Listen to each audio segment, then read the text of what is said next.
Minimalist tip number 23. இன்னைக்கான minimalist tip என்னன்னா mindful eating.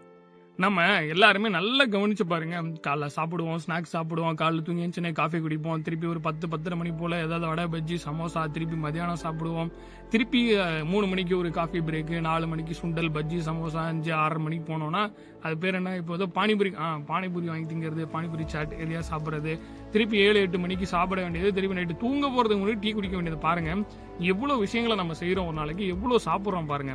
உண்மையாவே நமக்கு அவ்வளவு பசிக்குதா? ஆனா எதை பார்த்தாலும் பசிச்சுட்டே இருக்குல்ல. அது காரணம் என்னன்னா நம்ம உண்மையாவே கவனிச்சு சாப்பிடறது இல்ல, ஒரு மைண்ட்ஃபுல் ஈட் பண்றதே இல்லை. நம்ம என்ன செய்யறோம், இவ்வளவு சாப்பிட்டோமே அது நமக்கு ஓகேவான்ற ஒரு தாட் கூட நமக்கு வரதில்லை.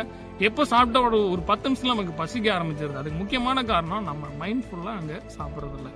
மொத்த நம்ம கவனமும் அந்த சாப்பாட்டுல இருக்கிறது இல்லை. எதையாவது பேசிட்டு சாப்பிடுறது, வீடியோ பார்த்துட்டு சாப்பிடுறது, இப்பெல்லாம் இருந்தா நம்ம என்ன சாப்பிட்டோன்ற ஒரு ஃபீலே நமக்கு வராதுல்ல. இதுக்கெல்லாம் இருக்கிற ஒரே சொல்யூஷன் முழு கவனத்தையும் சாப்பாட்டுல வச்சு சாப்பிடுறது. நல்லா கவனிச்சு பாருங்க. அப்ப நமக்கு இவ்வளோண்டு சாப்பாடு தான் தேவையானதா இருக்கும். நல்ல குவாலிட்டியான சாப்பாடாகவும் நம்மளால தேர்ந்தெடுத்து சாப்பிட முடியும். அடுத்த தடவை சாப்பிடும் போது போன், இந்த புக்ஸ் எதுவுமே இல்லாம நிதானமா பொறுமையா ஒவ்வொரு சாப்பாட்டையும் ரசிச்சு ருசிச்சு சாப்பிடுங்க. உங்களுக்கு பிடிச்சதையே சாப்பிடுங்க. நான் ஒன்னும் இதெல்லாம் சாப்பிட வேணாம்னு சொல்ல.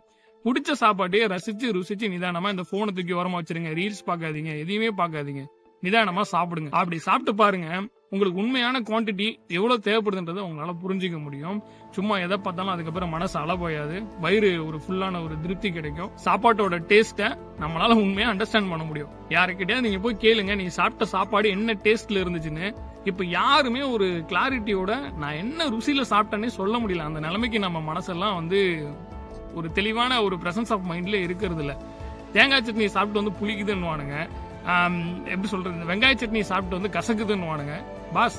என்ன பாஸ் மாத்தி பேசிட்டே இருக்கிறீங்க அப்படின்ற மாதிரி தான் நமக்கு தோணும். சோ அடுத்த தடவைல இருந்து நம்ம சாப்பிடும் போது மைண்ட்ஃபுல் ஈட் ஃபாலோ பண்றோம். ரொம்ப சிம்பிளா நிறுத்தி நிதானமா சாப்பிடுங்க. நம்ம வாழ்றதே அது ஒண்ணுக்கு தான், சம்பாதிக்கிறதே அது ஒண்ணுக்கு தான். சாப்பிடுறது தூங்குறது தான் ரொம்ப முக்கியம். நிதானமா பொறுமையா அமைதியா சாப்பிடுங்க. இன்னைக்கான மினிமலிஸ்ட் டிப் அதுதான், மைண்ட்ஃபுல் ஈட்டிங்.